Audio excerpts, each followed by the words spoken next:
Hello,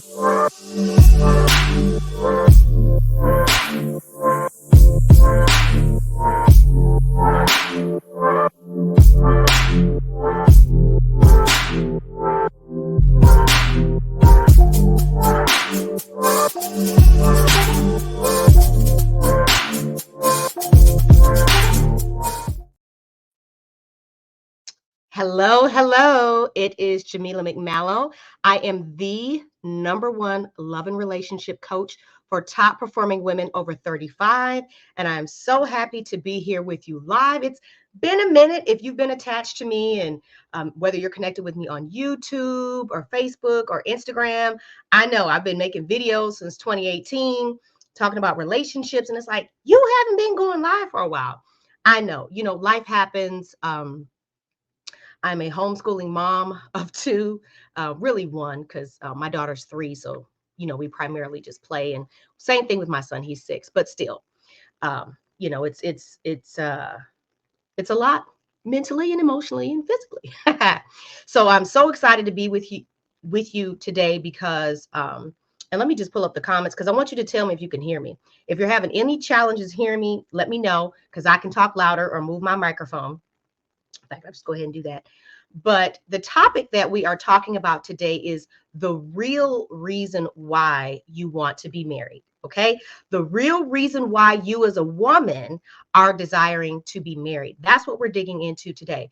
Because what I want to go ahead and debunk up front and jump into is the fact of this toxic relationship culture that is on social media. There is so much garbage online that is telling women that if they want to, thank you, they're saying that if you want to be married, if you want to have a man in your life who provides and protects, and oh, by the way, who pursues you, well, that somehow means that you are a pick me or you want to be chosen. And listen, I don't even know anything about those words or those conversations because I don't really follow any relationship gurus. I don't, or so-called my business mentor and coach, she encourages me to follow people in my field, in my industry, that maybe I, look up to or admire, but I just don't. I have colleagues and peers and things like that, but I don't. Why? Because I have my own way of thinking, feeling, and believing about marriage,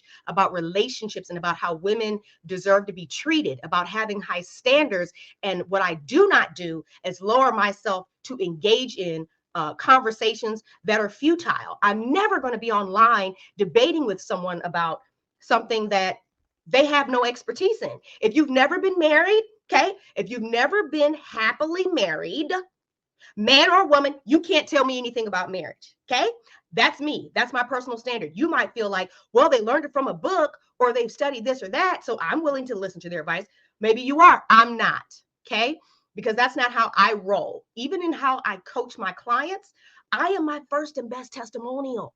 I'm not out here just regurgitating stuff I done heard somebody else talking about. No, I done walked the walk. I done walked through the fire, lived through it all, this and that. And so I want to speak to you today to cut through the noise and the trash that is out there telling women that if you want to be married, oh, there's something wrong with you. No. Now, let me be very clear and specific.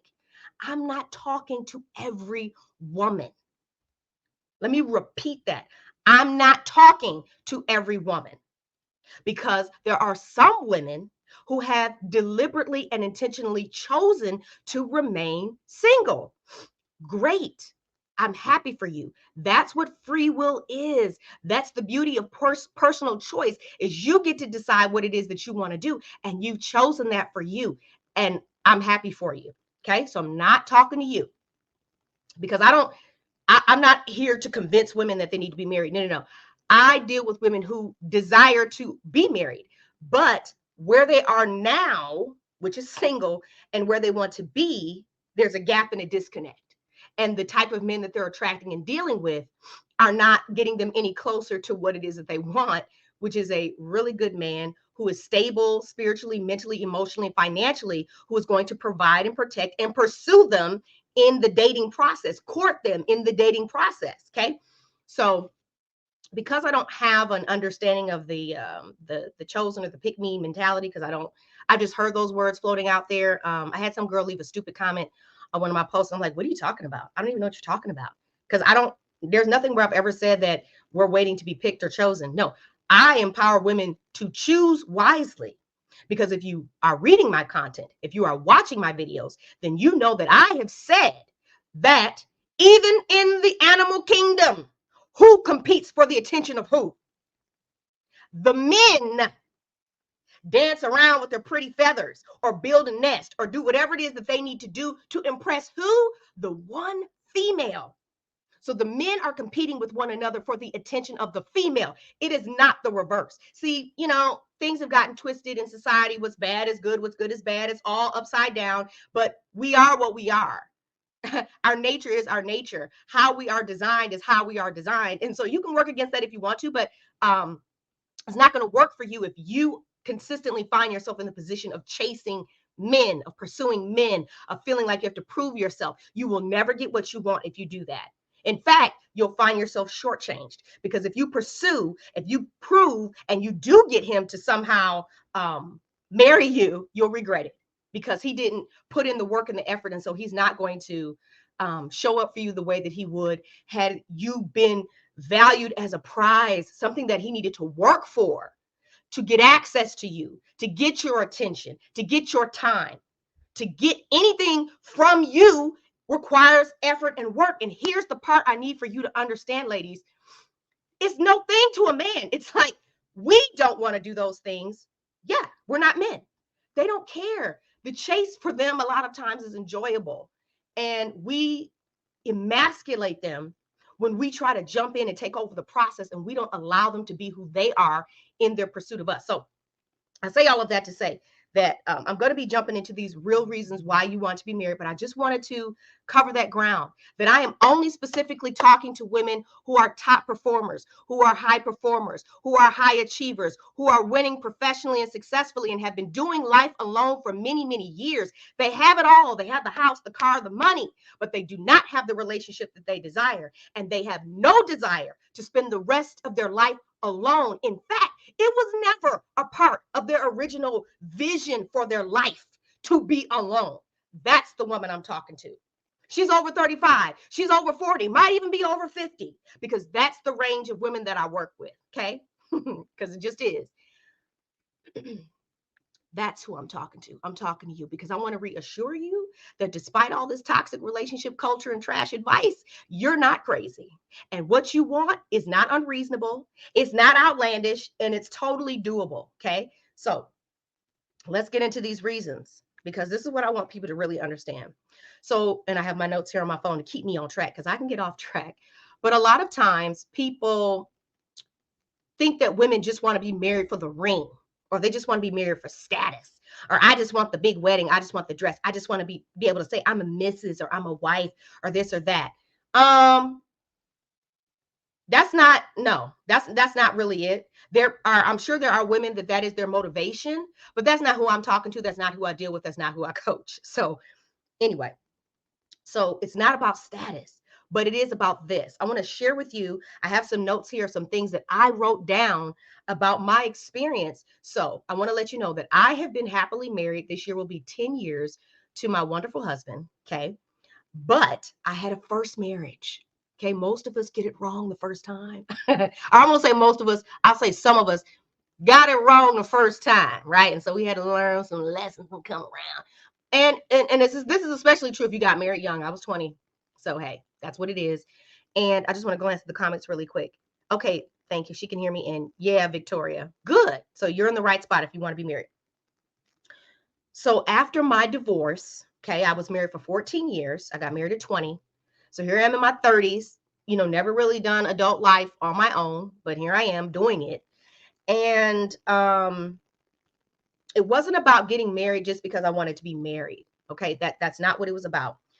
I never saw myself doing life alone. That was never a part of how I imagined my future. It was always, oh, husband and kids. My ex didn't want kids. And so, I was okay with that. Eventually, I was like, not eventually, I was okay with that from the beginning. But eventually that desire went away because of the nature of the relationship. It just was not healthy. So, but the fact is, I always saw myself as a married woman. I always saw myself having a happy, healthy, fulfilling marriage. That was like a given. So it wasn't about just having a man or any man. No, there was no desperation at all. I was not willing to settle for less than what I wanted, less than I deserved, because I knew my value as a woman. Now, did I know that when I came out of my divorce? No. It was a process, a healing process that I went through that was really the birthplace for the process that I walk my clients through down to today. Okay. So, one of the things that was especially difficult when I was single was I never learned how to cook for just one person. So I ended up like not really cooking. And if I did, it's like I had to, um, do the grocery shopping, chop all the vegetables, cook all the food, eat whatever I could. And then most of the food going to waste, and then me having to wash the dishes. Now, that might sound trivial, small, stupid, or whatever, but I know that there are women right now who are watching this video or who are going to be watching the replay of this video that you understand what I'm saying. You get it. And feel free to drop your comments in the chat, whether you're here live or you're watching the replay, and tell me what is the one thing that you will not miss about being single? Because I don't miss that, because I never learned how to cook for just one person. So food went to waste. And so I just started eating out all the time. I just ate out. So that joy of cooking for someone else, of preparing something from a place of love and watching them enjoy it, it wasn't there. So, it just didn't have that appeal for me anymore.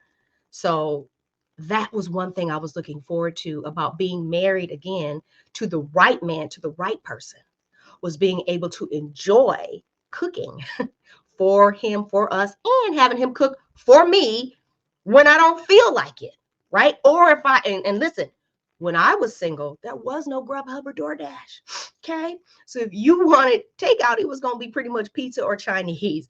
So, and that's a no for me, right? I'm like, So, so that is one of the real reasons why you may want to be married, is that partnership, that friendship, that having someone to share just everyday things with, like cooking. Okay. Another thing that when I was single, I had the big old bed, right? But I never learned to sleep in the middle of the bed. I still slept on my side of the bed. Why? Primarily because I'm 5'3", and so my arms are not long enough to reach the alarm clock from the middle of the bed. So logistically, it didn't make no sense if I was trying to be to work on time. I couldn't, I just couldn't reach the alarm. Who wants to be rolling twice? The whole point is to like move as little as possible and turn it off.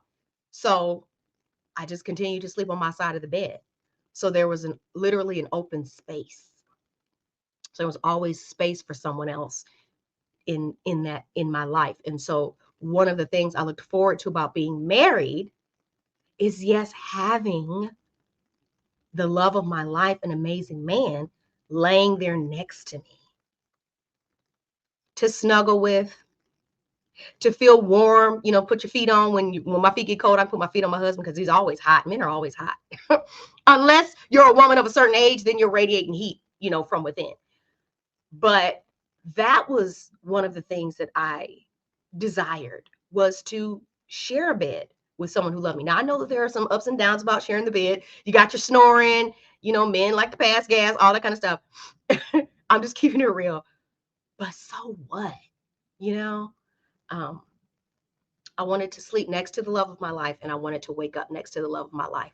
That was something that I desired. And so that may be one of the real reasons why you want to be married, is you want to have your last thought of the day be, wow, I get to be next to this man. When I got married to my husband now, when we first got married, I would literally be praying to God in gratitude, in tears, because I was so grateful for this man.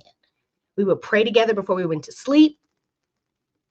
And those were the thoughts that were with me. And then, he'd have his arm around me, and it would only last for so long because he's a wild sleeper. So it's like, well, you got to go to your side of the bed. I got to mine.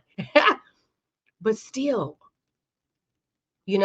so desiring to have that, um, man that, like I said, the love of your life next to you, first thing in the morning. I mean, before you go to bed, when you close your eyes and when you wake up, he's there. And through the night, I'm not feeling scared if I hear something. I'm not feeling scared at all because I know I'm safe. Because if anything jumps off, this man is jumping out of bed, not me. Or I'm going to roll over and wake him up so he can go deal with the whatever is happening. Because my husband is a heavy sleeper, and I think a lot of men are heavy sleepers. So that may be, like I said, one of the real reasons.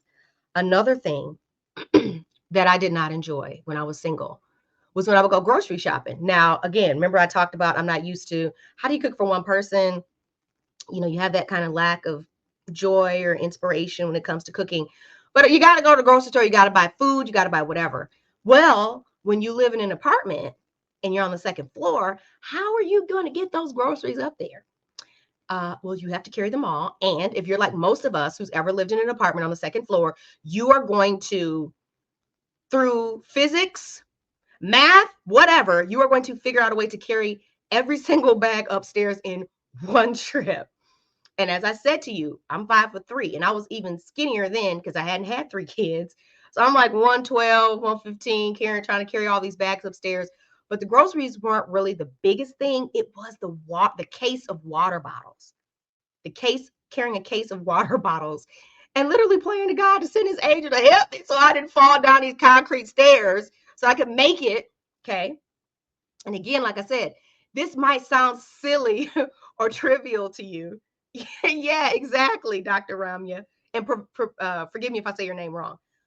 But trying to get those groceries up the stairs, and especially that case of water, it was a thing, man. And it was like, oh, why am I doing this? I don't like this.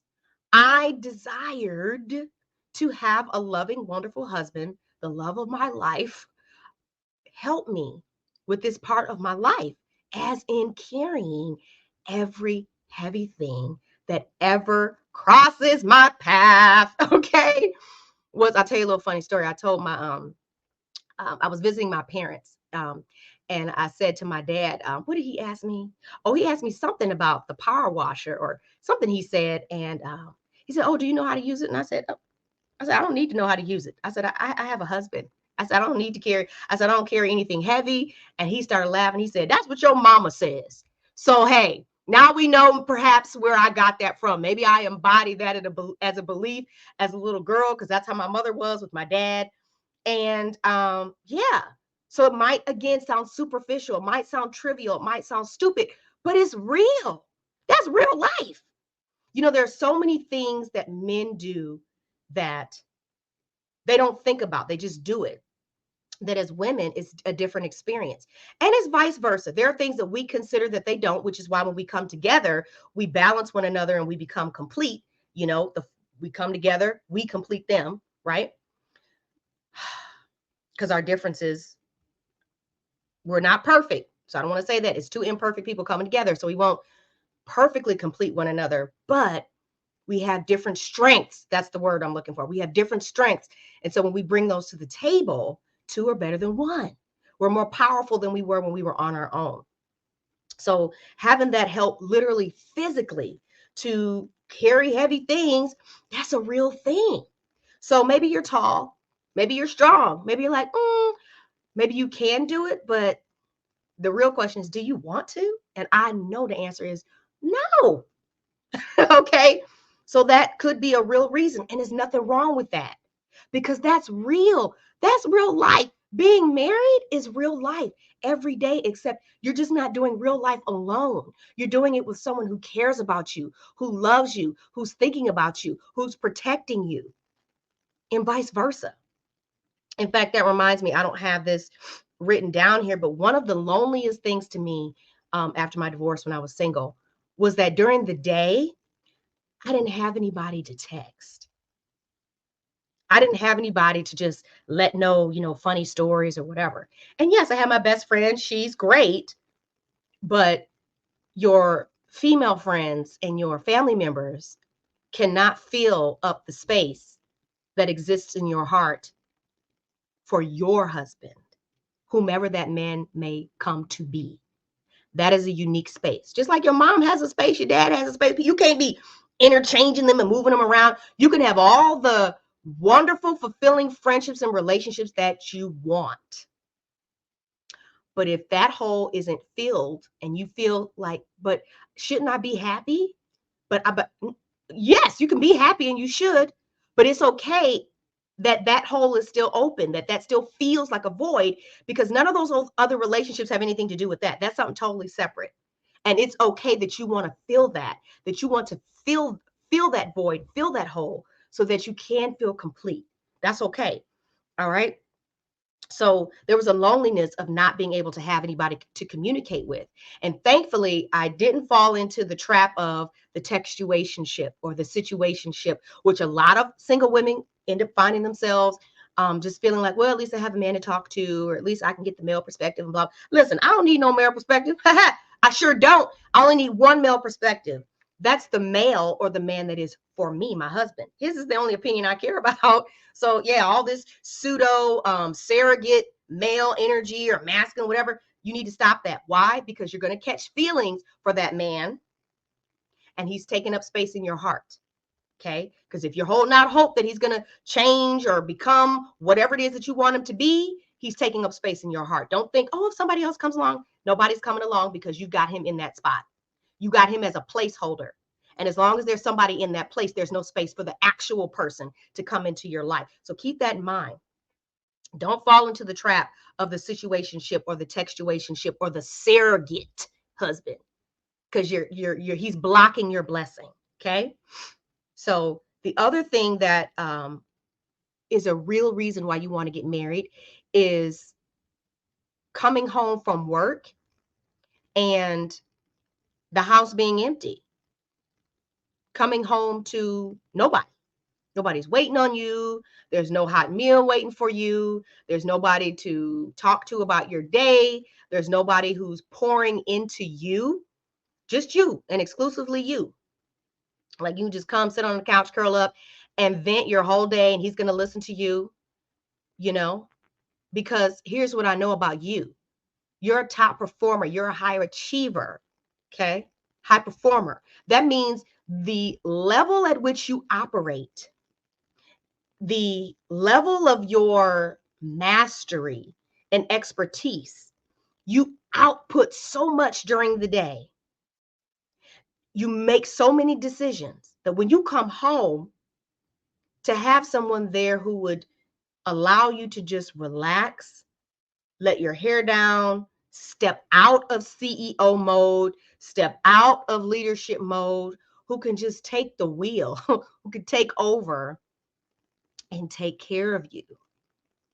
So that part, and there's nothing wrong with that. And that's what I missed. That's what I wanted. Also, one of the things that when I was single, and this may be a real reason for you, it may not, but emergency contact. Who's my emergency contact? Who do I let know when I'm traveling, for work? Because I traveled a lot for work. Who's there? Who do I let know that I'm on the other side of the country? Who cares? Now, some of you may feel like, oh, I let my mom know or whatever. Okay, that's fine. But for me, I'm not a kid anymore. I don't need to check in with my mom, if that makes any sense. That wasn't who I wanted to be my go-to. I wanted my person, that was for me. So one of the beautiful things that I can share with you is that I got really clear on what I desired during this time when I was single. And I'm not sitting up here trying to say that being single is, such this despondent life and it's so terrible. I'm not saying that. Remember at the beginning of this, I said, I'm not talking to everybody. And if that's how you feel, like I'm loud and proud and independent, good for you. I'm not talking to you. And we don't need to argue or debate. We have two different points of view. And so I'm talking to the women that understand where I'm coming from and who want what I am trying to help them to achieve. Okay, so I want to be clear about that. I'm not saying being single is bad. I'm saying it's a personal choice. And for some of us, we didn't choose it. Let me say that louder. Being single is a choice, but for some of us, we didn't choose it. It's how it ended up, or it's how it has been because we have not found the man that we are willing to choose. We haven't found a man to choose to be our husband. We haven't found him yet. And that's okay. And I love the fact that if that's where you're at, I love the fact that you have not settled. I love the fact that you are unwilling to just get married for the sake of being married. I love that you have a boundary because that's going to protect you and keep you from making another mistake if you've been married before. Okay. So I'm happy to report, like I said to you, that I have been married for the past 10 years, and I do have all those things now that I talked about. And for me, it's worth it. I don't miss anything about being single. I don't. And if you do, then you may be married to the wrong person. But I'm not, listen, I don't tell people, I don't speak on marriage, because when you get married, you're making a commitment before God. And I don't get in between that, right? Because if I was to give my opinion and try to tell a woman what she should or shouldn't do, then she may try to blame me, if it doesn't go the way that she likes, because she's the one who has to live with her decision. She has to live with him or she has to live without him. I don't. And so I respect marriage tremendously. I hold it in high esteem, and I understand that it is a vow you have taken before God, and I'm not getting involved in that. Now, what I will do for my married clients is empower them to become healed, happy, and whole emotionally and in their mindset, so that they are making better choices and decisions for themselves and able to see their marriage and their husband in a different light, from a different perspective, and thereby improving things and allowing them to have the difficult conversations that may need to be had. Okay. So just want to say that. But anyway, I'm happy to tell you that yes, I did make it through all of that. If that is what you want, to have a man who's going to be there for you, who's going to pay the bills, help you out financially, because that's a big thing too. Who's going to take the lead spiritually, who's going to be there for you emotionally, who's going to be on the same level as you mentally and intellectually. That's not a pipe dream. That reality can be yours. Okay. I want you to understand that I do not want you to be discouraged simply because everybody out here is telling you that you need to lower your standards, that you need to settle, that you need to, oh, you're asking for too much. I saw some stupid comment. Some guy said something about, oh, women always want to talk about what men are bringing to the table, but what are they bringing to the table? Well, he'll find out. The man that is for you will find out exactly what you bring to the table when he gets up the courage to ask you out on a date, or when he gets up the courage to get to try to get to know you. He'll find out exactly what you're bringing to the table, and then you get to decide if that is the man that you want to choose to be your husband. Because here's the thing: if you're a woman who understands that, or believes in, you want a husband to lovingly lead your family, then you're choosing him. You get to choose who's going to lead you. You get to choose, you get to decide. So never choose a man that you don't respect. Never choose a man that doesn't have a vision, or who's not on board with you intellectually or any of those things, or who doesn't listen to you and only wants to push his agenda and expects you to just hop in the car and just, support him in whatever he does without any regard for what you want. That's a big fat no. To prevent that, you've got to have a clear set of non-negotiable relationship standards. That is absolutely something that I help my clients do inside of my Marriage Ready Woman program. We also get to the bottom of why you have not been able to attract the type of man that you want, the type of man that you deserve, all of the things. There's a reason why he hasn't shown up. And if you knew that reason, I know for a fact you would change it. You do whatever you needed to do. And simply because you desire to be married and you desire to figure this part of your life out does not mean that you're desperate. Let me remind you, you're still single. If you were desperate, you'd already be married. If you just wanted to be married for the sake of being married, you could find somebody on the street to marry you tomorrow or today. Okay. But that's not what you want. You are looking for a real relationship. You are looking for true love. You're looking for the love of your life. You're looking for the man that you're going to spend the rest of your days with. That is a very serious process. Okay. And it all roads start with you It's about you. It's not about him. It's not about understanding men. It's not about decoding the way that they think. It is about you. Because a lot of the information and internet trash advice is out here trying to tell women how to navigate relationships with the wrong men. How about you just attract good men right from the start? And then you don't have to unravel this ball of yarn and be worried about all these red flags and this and that, because he's not bringing any of that nonsense to the table. So if you become the type of woman that only attracts a certain type of man, then it is no longer about navigating stupidity. It is about simply choosing which one you want. Okay? And that's about you. It is not about the pool of available men. It is not about all this. It's not about anything outside of you. It is you. It is your certainty. It is your belief. It is your vision, your ability to see exactly what it is that you desire and taking the steps to bring it into your reality. Okay. So I want to thank you for being here live. Those of you that join me live, if you're watching the replay, thank you. Let me know in the comments, say hashtag replay. And yeah, the real reason why you want to be married is because you just desire to have companionship. Not some platonic friendship, although you will be best friends with this man. But you want that relationship to be committed. You are unwilling to give a man access to you. You are unwilling to be vulnerable with a man who has failed to make you a priority and to commit his life to you before God and the government, because you got to register that thing.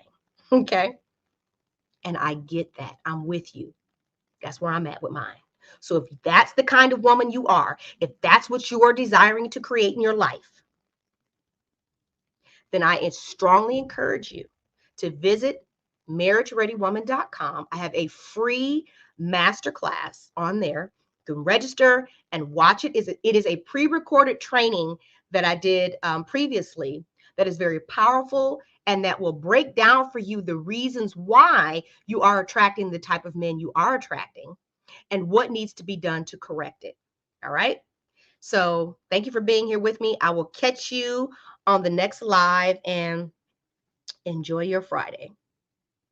All right, let me get this.